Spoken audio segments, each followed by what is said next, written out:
gaming, with no real friends. Your only companion is your cat. But even that gets taken away by your furious dad, just because your bullies keep calling him for money. And just when you think things can't get worse, the typical game like summoning happens. Now you're broken, emotionally wrecked, and suddenly standing in front of a king who commands you to save his kingdom from 100 waves of monsters. Of course, you'd refuse, right?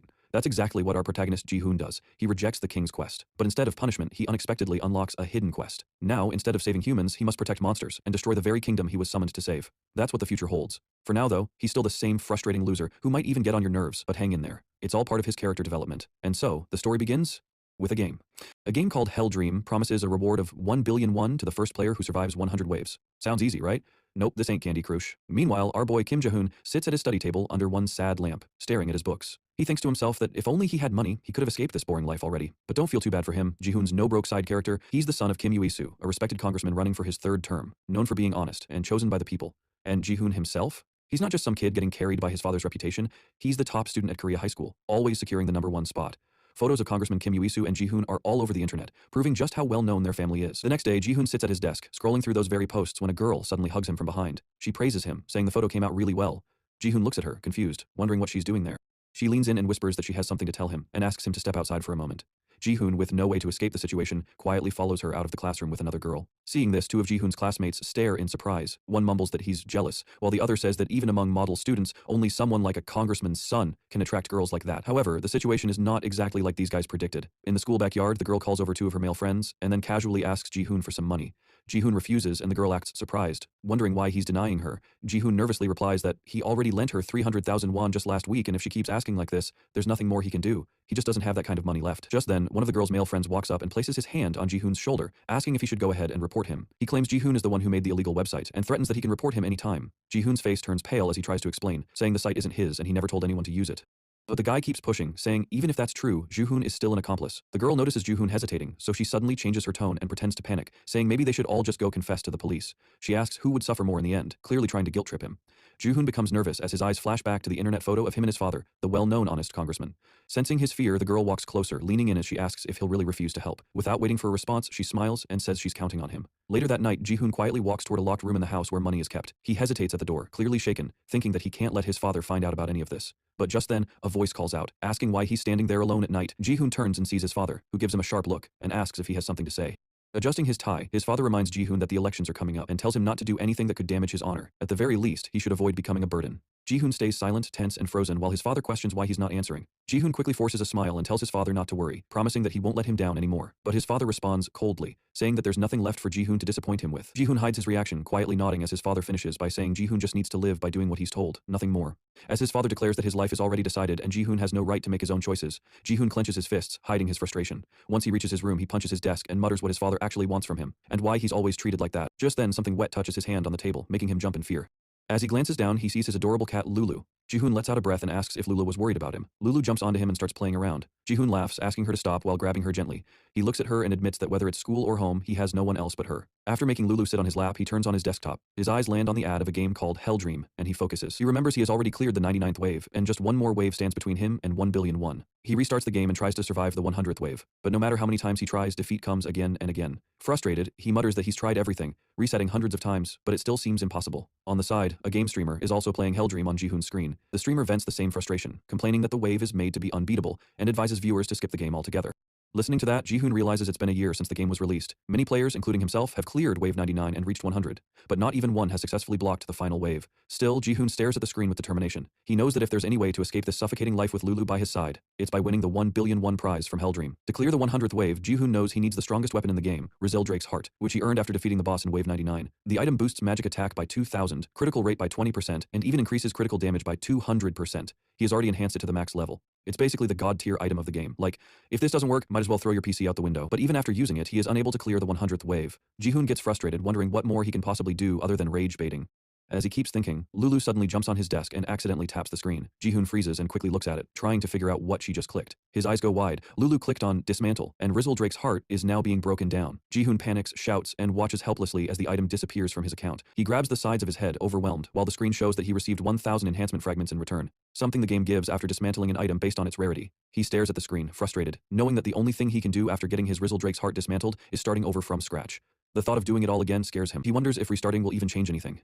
Just then, something else appears on the screen, an unfamiliar item called Dragon's Soul. Ji-hoon frowns, confused. This is the first time he's seen an item by that name. Normally, dismantling only gives fragments, nothing else. Curious, he clicks on it and uses it, wondering if this is the hidden trick to clearing the 100th wave. His hand hovers for a second, then he taps the screen with a spark of hope. Maybe this time, with the power of Dragon's Soul, he'll finally win. Feeling determined again, Jihoon decides to start over from the beginning, this time with something new on his side. For the next few days, Jihoon keeps grinding the game like a freak. He even plays it in class, hiding his phone behind textbooks while the teacher goes on about stuff he doesn't care about.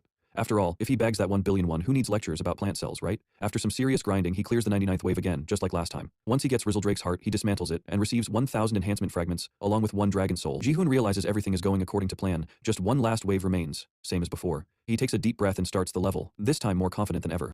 He focuses fully on the 100th wave, determined to finish it with the help of Dragon's Soul no matter what. On the very first try, he wins. He jumps up and celebrates, shouting that he finally cleared the 100th wave. He looks around the room and calls out to Lulu, excited to share the moment. But just then, his father enters the room with a stick and coldly asks what exactly he just cleared. Jihoon freezes and slowly stands up. His father reveals that he got a call from Jihoon's so-called friends, who used one small mistake as a reason to demand money. Hearing this, Jihoon hesitates and admits that he didn't know how to handle things properly. His father walks closer, clearly angry, and reminds Jihoon that he already told him not to bring shame to the family. He grabs Jihoon by the collar while Jihoon tries to explain and keeps apologizing, but the apology doesn't help. His father starts hitting him with the stick, ignoring his cries. Jihoon begs him to stop, promising not to mess up again, but the beating continues. While Jihoon takes the blows, part of his room gets damaged. His device, the one he used to clear the 100th wave, also gets smashed. At first, Jihoon doesn't even react to it. He just stares at his father, eyes filled with silent disappointment. In his heart, he quietly thinks how pathetic it is, and wonders what he ever did to deserve this. As his father finally stops beating him, Jihoon wipes his face and asks if he's seen Lulu, wondering where the cat went. His voice trembles, but he tries to sound calm. His father, still fuming, replies coldly that Jihoon doesn't need Lulu anymore.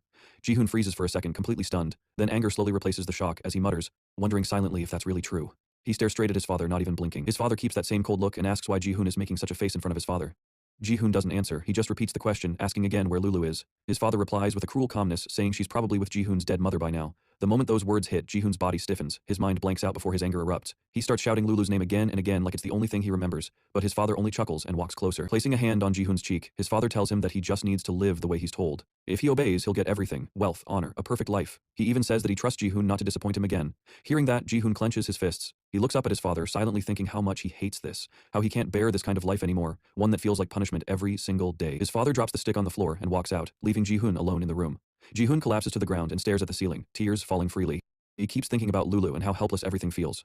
Just then, a voice echoes from his broken device, congratulating him for being the first player to clear the night defense. But Jihoon doesn't react. He keeps crying, knowing that it doesn't matter anymore. There's no reason left to run away. Suddenly, another voice comes from the device. It announces that Jihoon is being invited to the world where the game's owner exists. A strange light fills the room and begins to wrap around him. Before he can even think, he gets teleported to a mysterious place. He finds himself inside a castle-like structure surrounded by shocked warriors and people. They stare at him, stunned, and announce that the one who will save them has finally arrived. Even the crowd starts cheering loudly, announcing that the legendary knight, the one who will save them, has finally arrived. Jihoon looks around, confused, feeling like he just walked into the middle of a movie without reading the script.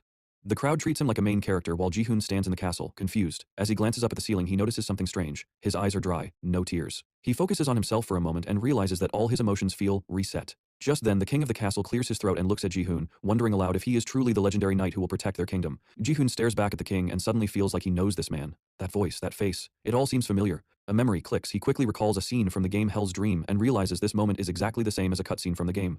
The king then introduces himself as Barris Jordia III, the ruler of the Jordia kingdom. He calls Jihoon their legendary knight and explains that the kingdom is in serious trouble. Monsters are attacking from every direction, and the warriors are barely able to hold the line, let alone fight back properly. Just then, a messenger rushes toward the king, urgently calling him Your Majesty. He whispers something to the king, clearly delivering secret news. While the two talk, Jihoon watches them and quietly remembers the exact same kingdom setting from Night Defense. Everything, down to the moment, is just like the game's beginning. After hearing the message, the king turns to Jihoon with a serious face. He says that the situation has turned urgent, and there's no time to explain everything. So, without delay, he officially commands Jihoon to take the role of Knight Commander and protect the kingdom. Just then, a blue screen pops up in front of Jihoon, asking him to choose a faction. It wants to know if he accepts the king's proposal. Two choices appear, either accept or decline. Jihoon taps the ground and says he isn't sure if this is a dream or reality, but asks everyone to listen carefully, because he's only saying this once. He then declares that he doesn't need 1 billion won anymore. Right after saying that, memories rush in. He recalls all the time he spent grinding the game and how much he enjoyed playing with Lulu, who is now gone from this world. This time, he repeats it more coldly, that he really doesn't need that money anymore. Hearing this, the crowd gets confused. People start mumbling, wondering what he means by 1 billion won. A few even whisper that for someone called a legendary knight, Jihoon looks kind of soft and weak. The king also speaks up, just like the crowd, saying that he doesn't understand what Jihoon means by 1 billion won. He then explains that if Jihoon becomes the kingdom's knight commander, his job will be to protect the land from invading monsters. The king adds something more tempting. If Jihoon agrees to take the role, he'll grant him anything he wants. Jihoon freezes in shock as those words remind him exactly of what his father once said. Anger starts building inside him, but the king continues trying to calm him down. He tells Ji-hoon not to worry about anything, and says that all he needs to do is follow his orders. Hearing that, Ji-hoon's anger flares up even more. In his mind, the king's words echo his father's, who once said the exact same thing, that Ji-hoon can have wealth, honor, or anything he desires. As Ji-hoon remembers how his father once said he trusted him, he suddenly shouts at the king, saying he won't do it and refuses to protect the kingdom. Hearing that, the crowd freezes in shock. Ji-hoon says that no matter where he goes, everyone tries to use him just because he's the son of a congressman. And now, even here, the king wants to make him a royal servant with the fancy title of legendary knight. Sure, the word legendary sounds cool, but in the end he still has to take orders and work for the kingdom. The crowd gasps and mumbles in shock, wondering what their noble knight is saying. But Ji-hoon doesn't care. He looks straight at the king and asks if he's really offering wealth and honor. The king glances at him silently, and Ji-hoon firmly replies that he doesn't need that stuff anymore. Right after that, Ji-hoon tells everyone to go ahead and die if they want, then clicks the button to decline the king's proposal. The messenger beside the king jumps in surprise and says that this isn't how a knight commander should behave. As Ji-hoon rejects the offer, he recalls the game, where monsters attack the kingdom after a while, and the player is supposed to defend it. He remembers that the game is designed around protecting the kingdom. It's all about defense. But this time, a new message pops up. It tells him that since he refused to join the human faction, he now has the right to pick a different one. Before he can even react, another notification appears saying a hidden route has been unlocked and he can now join the monster faction. Ji-hoon stares at the screen, a bit confused, thinking over this strange hidden route option. Ji-hoon realizes that if he chooses the monster faction in a defense-style game like Hell's Dream, it won't be about defense anymore, it'll become an offense game. Basically, instead of building walls, now he's the guy breaking them. Before he can process it all, the king suddenly speaks. He tells everyone that every choice has a consequence. With all eyes on him, the king announces that Ji-hoon is no longer the legendary knight. He looks at Ji-hoon sharply and calls him an enemy, someone who dares insult the king and brings danger to the kingdom and its people. As soon as he declares Ji-hoon an enemy, the king orders all the warriors and knights in the castle to behead him before he gets a chance to act. Hearing that, the knights charge forward, determined to take him down before he becomes a threat. Ji-hoon just stands there, quietly thinking about how he's only endured pain and pressure all his life. But when the knights get close and try to strike, Ji-hoon suddenly releases a strange burst of energy. He feels like it's time to stop enduring and start changing everything. Just then a notification pops up, telling him that the faction selection is now complete. From this moment on, he no longer has human limits. Several other notifications follow, saying humans will now treat him with hostility, while monsters begin showing interest in him. On top of that, he can now check monster stats and even understand their language. Then, a major notification appears. It tells him that the main goal of the monster faction is to destroy the human faction. Ji-hoon looks at the king with a cold stare, feeling like it's finally his turn to go on the attack. Meanwhile, outside the kingdom, a swarm of monsters starts rushing toward the country. Ji-hoon gets one last message. The first wave begins in just 10 minutes. One more notification appears, saying the final quest reward lets the player take one item from this world and return to the real one. Seeing that, Ji-hoon becomes stunned and keeps staring at the message. If that's true, then he really has a chance to grab one of the best items here and head back home. His thoughts drift to the day his mother brought Lulu home, calling the cat so pretty, she just couldn't leave her behind. He remembers how she smiled and asked him to be friends with the cat. Ji-hoon now feels that if he clears the quest, he might be able to return to those warm days again. Meanwhile, the knights freeze in shock, slowly stepping back. They whisper about a strange explosion just now, saying the aura around him felt too dangerous to be normal. The king keeps staring at Ji-hoon, thinking that whatever form he just saw, it wasn't human. But then again, the king isn't sure if it even fits the word monster. That presence Ji-hoon had a moment ago, that pressure, felt like something completely unknown. Ji-hoon, on the other hand, keeps watching the guards. He realizes that this whole faction selection thing never happened in the original game. Something has changed. Still, if the story continues to follow the game's pattern, he has a small idea of what might come next. Suddenly, another screen shows up. It's the main quest, titled Monster Faction's Oath. The goal? Break through the human soldiers and launch an attack. The reward? A random item box, one that could contain anything. Seeing all that, Ji-hoon gets pumped up, realizing this is it, the main quest has finally dropped. He thinks that even though the quest details seem different, it's still following the game's original storyline. According to that, what should appear next is an S-rank random knight recruitment ticket, but instead of a powerful knight or some tall dude with armor, an egg suddenly appears in front of him. Ji-hoon blinks twice, wondering if the game just pranked him. He remembers that, in the original version, players got an S-rank knight from the start, not an egg. Then a message pops up, saying he has received an S-rank random monster egg as a reward for choosing the monster faction. It also asks if he wants to open it now. That's when it clicks. Since he picked the monster side, he's not getting a knight, but an S-rank monster instead. Without wasting time, he accepts the reward and summons the egg. Right after that, a small explosion shakes the ground. The knights freeze and glare at the source, realizing Ji-hoon has summoned something. Ji-hoon also stares at the creature, feeling a wave of confusion wash over him. He knows this name. In fact, it shocks him to think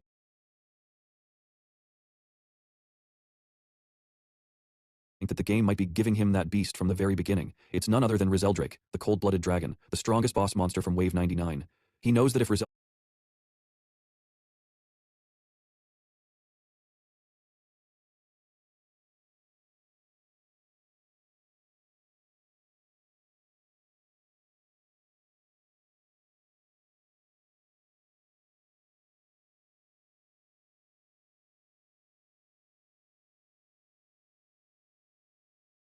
that twist stuns him. Then it hits him, since the quest just started and it's Wave 1. The dragon must be level 1 too. As he slowly extends his finger, Rizeldrake gently licks it with a tiny tongue. Ji-hoon quietly watches and, still puzzled, ends up calling him Lulu, the same name as his pet cat. Rizeldrake keeps floating while Ji-hoon gets a new notification. It says he can now use something called Ruler's Eye through Rizeldrake. Ji-hoon scratches his head, thinking the game is now throwing fancy names. He wonders what this Ruler's Eye even does. Just then, another message pops up, telling him that with Ruler's Eye, he can now check the stats of monsters and items. Ji-hoon nods, thinking that's actually kind of helpful, and not just a shiny name. Meanwhile, the knights on the ground start getting salty. One of them yells that Ji-hoon has only summoned a small monster, and shouts at the army to charge. Ji-hoon narrows his eyes at them, thinking that at this point, dream or reality, he doesn't care anymore. He quickly looks at Rizzledrake and locks onto his target. As Rizzledrake gets into position, Ji-hoon thinks the only one he can trust right now is this baby dragon. Without wasting time, Ji-hoon uses one of Rizzledrake's skills, Dragon Breath level 1. He calls out Rizzledrake's name, and right before the knights reach him, the dragon breathes in and then fires. A powerful beam of red and black energy bursts from Rizzledrake's mouth, blasting through the air and launching the knights in the air. The attack is so strong it drills straight through the castle wall, creating a massive hole. Even Ji-hoon stands frozen for a second, shocked by the power. Inside the castle, the people who aren't part of the fight drop to the ground, terrified. They realize this one attack just tore through the castle wall like paper. While the knights lie knocked out, the crowd stares at Ji-hoon in fear, calling him a monster, and asking what kind of creature he even summoned. Ji-hoon only smiles and glances down at the ground, quietly thinking this is way easier than he expected. If all he has to do is take over the castle to get the reward, then things might actually go his way. Just then, he remembers the notification that mentioned the reward. He can take one item from this place and return to his original world after completing the mission. He knows Night Defense has a truckload of items, and among them there's definitely one with the ability he's looking for. It's like a loot box waiting to be cracked open. He figures there's no need to rush, no one's throwing him out yet. He glances at the king and reminds himself that for now, his only job is to focus on the mission and earn that shiny reward. He calls the king, the representative of the human faction, and coldly declares that from this point on, he's going to wipe them all out for the reward. Without waiting, he commands Rizzledrake to use Dragon Breath again. The dragon obeys instantly, opening its mouth, ready to reduce the castle to ashes again. Meanwhile, a few miles away from the castle, a girl hears the explosion and glances toward the chaos, shocked as she wonders what on earth is going on over there. Just then, one of her teammates starts running toward the castle, shouting for the king to hold on. He says he'll reach there in just a few minutes. Back inside the castle, Ji-hoon calmly asks Rizzledrake to fire the move again. Rizzledrake pauses, looking confused, and lets out a soft roar, as if asking, again? But before anything else happens, the knights panic. One of them shouts for the shield soldiers to guard the king. He quickly orders them to form at least 2 protective layers, but halfway through, he stops and yells again, this time asking for 3 full layers, knowing that if a blast like that hits the king, he'll be toast in seconds. As soon as the warriors form layers of shield soldiers, Ji-hoon walks up to them and calmly says that the last attack already blasted through both the shields and the palace walls, so no matter how many layers they stack up, it's totally useless. He points at the king and declares that the real target is him. He stands like a boss, while Rizzledrake lets out a soft but angry roar, almost like he's ready to turn the place into toast again. Ji-hoon's vibe screams, you can build a wall, bro, but it won't save you from this baby beast. Just then, the guy who earlier shouted at the king to hold on finally reaches the palace gates and charges in. The shield soldiers meanwhile keep layering up until they form 4 full rows, but Ji-hoon still doesn't flinch. He coolly tells Rizzledrake to fire Dragon Breath again. Rizzledrake inhales deeply, prepping for another strike, while the soldiers start hyping each other up, saying the king must be protected at any cost. But when Rizzledrake tries to attack, nothing comes out, just a puff of air. At that moment, the palace gate swings open and the man who just arrived smiles proudly, announcing that the king is now safe. But the messenger and others stand frozen in shock because of the failed attack, wondering what just happened. They all realize the dragon couldn't attack. Ji-hoon also ignores the man and looks at Rizzledrake with confusion. He starts feeling uneasy, thinking that maybe it's related to energy or mana running out. He remembers how knights lose mana while using skills. Then it hits him. Monsters must be the same. He quickly checks Rizzledrake's status using his skill. The move Dragon Breath works by amplifying and expelling blood energy inside the body, but it eats up a massive amount of mana. And when mana runs dry, dark circles appear as a side effect. Seeing that, Ji-hoon figures that if Dragon Breath won't work anymore, he should try something basic. He casually points at the king and tells Rizzledrake to just throw a normal attack at him, but like last time, Rizzledrake tries to spit out a small hit and totally flops. Ji-hoon glances at the king while Rizzledrake shuts his eyes and glares at the ground, embarrassed like a kid who farted in front of his crush. Ji-hoon thought it'd be a cakewalk, but now he starts wondering if he really has no option but to wait for the cooldown, so Rizzledrake can refill his mana juice. Just then, the man who had entered through the palace gates finally speaks up, asking if Ji-hoon is the one. Ji-hoon turns his head and stares at the man, confused about who's suddenly talking. The guy continues and asks if Ji-hoon is the shameless punk who dared to target the king. Ji-hoon doesn't say a word and keeps looking at him carefully. He remembers how the knights in Night Defense are ranked, D being the weakest, then C, B, A, and finally S rank, the elite ones. He observes the man closely and realizes this guy is S rank, one of the strongest, and belongs to the 12 zodiac stars. His name is Ares. While Ares stands proudly before Ji-hoon, one of the guards mumbles in shock, saying that Ares, the kingdom's strongest knight, has arrived. Ares looks at the king and asks if he's okay. On the other hand, Ji-hoon feels nervous. He knows this is serious now. Ares is no small fry, he's way too powerful. Right then the king speaks, saying that the battle has already begun, and he quickly orders Ares to wipe out the intruder who dared to enter the palace. Without asking anything, Ares agrees on the spot and gets ready to fight Ji-hoon. But Ji-hoon starts sweating bullets, realizing that the sudden arrival of an S-rank knight wasn't something he expected before attacking the king. He thinks hard about his next move, knowing that messing with Ares would be like giving away his life. As Ares charges forward, Ji-hoon remembers that out of the 12 Zodiac Knights, Ares is the one who unlocks area attacks right from level 1, like one of those overpowered characters you regret putting in your game. Ares charges at full speed and slams his sword into the ground, shouting that Ji-hoon will die dancing. Ji-hoon knows this guy isn't normal. The power and skill difference between them is too much. Just then, Ares activates Flame Wall, and the entire place bursts into fire. The flames shoot out in a straight line from Ares, scorching everything in their path. Chaos breaks out as soldiers and guards scream in pain, their arms catching fire. They cry out, wondering why they're the ones getting roasted instead of Ji-hoon. Meanwhile, Ji-hoon hits the ground, barely dodging the flames while also protecting his new pet, Rizzledrake. While the soldiers beg for help, Ji-hoon calmly recalls how Flame Wall works. It travels in a straight line from caster to target. Since he knew he was the target, he managed to avoid the hit just in time. But now, looking at the burning soldiers, he realizes something scary. Ares doesn't care if his own men get caught in the blast. He's willing to sacrifice them without a second thought. Just then, Ares notices Jihoon still alive. With a smirk, he walks closer and says the guy dodges like a sneaky little rat. Then, eyes burning with rage, he growls that he's going to punch a flaming hole straight through Jihoon's heart. Hearing that, Jihoon keeps staring at Ares, realizing that even though Ares is acting all generous, Flame Wall is on cooldown and can't be used again for a while. Jihoon thinks that maybe, just maybe, he has a tiny chance to counter. But the moment he commands Rizzledrake to use Dragon Breath, nothing happens. As the move fails again, Jihoon starts panicking. Suddenly Ares charges at him and jumps high into the air before aiming to swing his sword down straight at Jihoon. He tells Jihoon not to move, joking that it'll hurt more if he resists while getting hit. Jihoon looks up in shock, scrambling to think of a way out. He believes there must be some method to defeat Ares. After everything that's happened, this battle can't end in such a boring way. Right then, a notification pops up, informing Jihoon that he has an unclaimed main quest reward. It says he has a random loot box, and asks if he wants to claim it now. Jihoon is stunned, wondering how he didn't notice something like that earlier. Without wasting a second, he yells at the system to hurry up and give it to him. Suddenly, a strange glow appears right in front of him, leaving Ares speechless. He looks surprised, thinking Jihoon just activated some kind of summoning magic. Before Ares can strike, a box materializes in front of Jihoon and opens up. Slowly, a weapon starts emerging from it, and Jihoon stares in shock, totally confused about what kind of weapon this even is. While staring at the weapon, Jihoon quickly activates Ruler's Eye. Instantly, the weapon materializes in front of him. With the help of Ruler's Eye, he receives a system notification about the weapon. It's a sword. The sword's name? Hellbringer. And bro, it ain't playing around. It's an S-rank weapon with a magic attack boost of plus 999. He reads more. The message says, Hellbringer is a sword of chaos and destruction, and one day it will literally bring hell itself. Reading that, Jihoon freezes. He's shocked to see that he just pulled an S-rank sword from the very first random box. He keeps looking at it, trying to process everything. He still doesn't know who summoned him here, but with this kind of power, it feels like someone wants him to wipe out the human faction entirely. Suddenly, the sword slips from the air and hits the ground. Cracks begin to form around it. Jihoon stares in disbelief, wondering if something dangerous is really about to happen, and just like that, the floor begins to break beneath him. Jihoon is left stunned as the palace itself starts crumbling. Before he can react, the ground gives way and he starts falling straight down. As he free falls, Jihoon yells in frustration, cursing the palace walls and wondering what kind of royal building can't even support the weight of just a single sword. He looks down in panic, scared out of his mind. He hasn't even done anything yet. He wishes things won't end like this. But just as he's about to crash, his fall suddenly stops mid-air. Jihoon glances down and realizes he's hovering just a few meters above the ground. Confused, he looks up toward the sky, trying to figure out what saved him. That's when he sees Rizzledrake flying above, holding him by the back of his jacket. Jihoon breaks into a smile, feeling a wave of relief. He excitedly admits to himself that he totally forgot Rizzledrake is a dragon, and of course he can fly. While Rizzledrake lets out a small Q roar with a proud smile, people near the palace stare in disbelief. One guy in the crowd shouts and asks everyone to look. There's a person flying in the sky. The crowd quickly gathers, eyes wide and jaws dropped. But Jihoon and Rizzledrake ignore the attention completely and continue flying, totally focused on their mission. As they move through the sky, Jihoon turns serious. He realizes that he nearly lost his life for nothing. Starting out in enemy territory feels like the worst beginning possible, but he also admits it's not anyone else's fault. He was the one who chose between human and monster faction. Bro is trying to blame the system while he is the one who made himself suffer. Still, he keeps flying forward, accepting that this experience made him clearly understand the power difference between himself and the kingdom. He knows that since it's only the starting stage, there's only Ares for now, but that won't last. Jihoon becomes tense as he thinks about the upcoming rise of more S-rank knights. He immediately decides to focus on getting stronger. As Rizzledrake gains more height, Jihoon looks back at the kingdom. He knows that escaping from there is now his top priority. Rizzledrake lets out a soft roar, agreeing with him. Elsewhere near the castle, Ares kneels down and presses his sword near his chin. He grits his teeth, furious at himself for letting someone who insulted the king escape.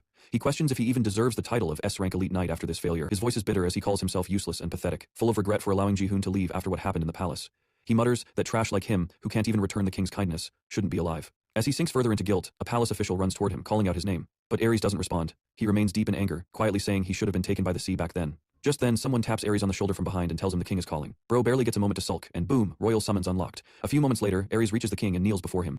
He apologizes sincerely, asking for a suitable punishment for letting the criminal escape, but the king calmly asks him to stop. He points to the sky and says the sun is setting. He then asks Ares if he knows what that means. Ares nods, replying that once the sun sets, monsters will become stronger. The king agrees and declares that Ares will now lead the war. He tells him to rush to the ramparts and protect the kingdom. Without hesitation, Ares accepts the order and leaves. As he walks away, the king remains seated, closing his eyes. He senses that chaos is about to begin. Meanwhile, Jihoon continues flying with Rizzledrake, lost in thought as he considers his strategy. He recalls how the game Night Defense, also called Hell's Dream, once offered a prize of 1 billion won, but became forgotten due to its extreme difficulty. He remembers that the most criticized part of the game was the first wave, Wild Goblins.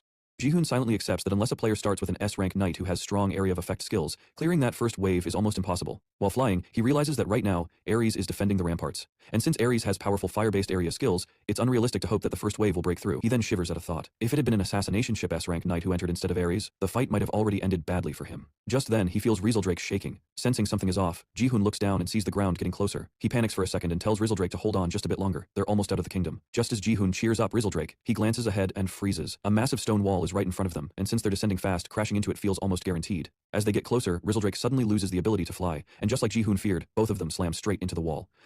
Moments later, Jihoon sits up on the ground, groaning. His back hurts, but as he checks himself over, he's surprised. Despite crashing from such a high speed and height, there isn't much pain. He realizes his body isn't that of an ordinary person anymore. "Nah, I am Batman," says Jihoon confidently. Just then, someone approaches. A voice asks him about his identity, pointing out that his outfit doesn't look familiar. Jihoon slowly turns his head toward the voice and goes stiff. He keeps staring at the person in shock. As he observes her more closely, he recognizes who she is and starts to panic inside. The person standing in front of him is another S-rank knight, Rib. Still sitting on the ground, Jihoon stays quiet in fear. Rib repeats her question, asking him again to introduce himself. Jihoon quickly gets to his feet, but doesn't speak right away. He remembers something important, how he had managed to stop the 100th wave when no one else could. He knows it wasn't because Rib lacked strength, because even though, despite being S-rank, she was inefficient in rampart defense, even more than some B-rank knights, which is why he only used her for dungeon grinding and adventure-type roles. She was known as the S-rank elite knight, the abandoned knight, Rib. He recalls how, in the past, she was the key to his success during the most impossible wave. As he remembers that, Rib raises her sword and places it gently on his chest, repeating her question. Jihoon stays silent for a second, then calmly says her name, Rib, leaving her puzzled. Hearing her name from a stranger, she asks if he knows her. Jihoon looks serious and replies that he knows her very well. He adds that it took him hundreds of failures to correctly understand her true value. Rib frowns in confusion and asks what he means by value. Jihoon stays quiet, saying nothing. Deep inside, he knows she was the heart of his winning plan before. But now, he locks eyes with her, fully aware that the factions have shifted, and she's the first roadblock he has to kick off the map. Basically, his ex-MVP is now his first target. Meanwhile, outside the kingdom walls, a massive goblin army starts charging in. The sight of them makes the soldiers and warriors panic. The archers hurry into position, shouting that the goblins are coming. Even though they're scared stiff, they still manage to use their bows to shoot down several goblins successfully. As more goblins try climbing up the walls, the warriors start yelling to each other, telling those who can't use bows to just throw stones instead. They shout that no matter what, they must stop the goblins from reaching the ramparts. But the goblin wave doesn't slow down. One soldier gets even more frightened and cries out that at this rate, they won't be able to hold the wall. He fears the goblins will break through and storm into the kingdom soon. Desperate, he shouts out, asking if the commander has still not arrived. Just then, another soldier replies that Sir Ares is on his way. Hearing that, the first soldier brightens up. He turns toward the voice, full of hope, and asks if it's really true. When the second soldier confirms it, he becomes more confident. He tells everyone to hang on, because if it's really Sir Ares, then the goblins won't be able to enter once he gets here. At the same time, inside the kingdom, Rib lifts her sword and points it at Jihoon's neck. She firmly demands answers, asking where he's from and who he really is. She warns him that the kingdom is at war, and if he refuses to talk, she'll decide what to do with him on her own. Jihoon keeps his calm and continues staring at her, staying silent. Inside, he admits that he wants to kill Rib right now, to remove the most dangerous threat in his way. But he knows it's not that easy. Jihoon knows that in close combat, no matter which rank knight shows up, none of them can defeat her. So he quickly raises his hand, fully aware that he has no other option now but to act cool and fake a smile.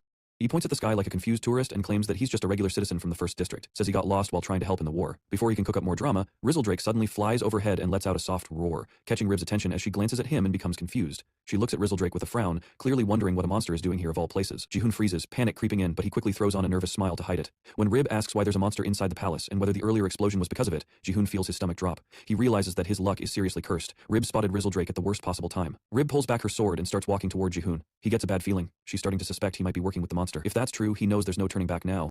He begins to think he might have to jump on Rizzledrake and escape through the sky again. As Rib keeps walking closer, Jihoon remembers that she doesn't have any ranged attacks, so maybe, just maybe, he still has a chance to run. But as she steps even closer, his fear grows. He finally admits to himself that there's no way he can get away. Rib would easily catch and finish him before he could even move. But then, instead of attacking, she walks right past him and stops in front of Rizzledrake. She says she understands the situation now. Jihoon stares in shock and blurts out if she's being serious. When Rib nods, he looks even more confused and asks why she moved behind him. She calmly explains that she got the situation wrong, as she just now realized that he's just an innocent citizen and the monster was the one chasing him through the palace. She says it's now her job to protect him. Rizzledrake, clearly confused, lets out a soft roar like a baby. As he gives a sheepish smile, Rib suddenly stretches out her arm and tries to attack him. But since Rizzledrake is still just a baby dragon, she gets all awkward and lightly taps her sword away. It hurts a little, and he lets out a small groan. Watching all this, Jihoon feels super awkward. This really seems to be Rib's true personality. Suddenly, an explosion shakes the area near the palace. Rib instantly pulls her sword back and looks in that direction, alert. While she's distracted, Jihoon quietly points toward the opposite side and starts whispering to Rizzledrake, hinting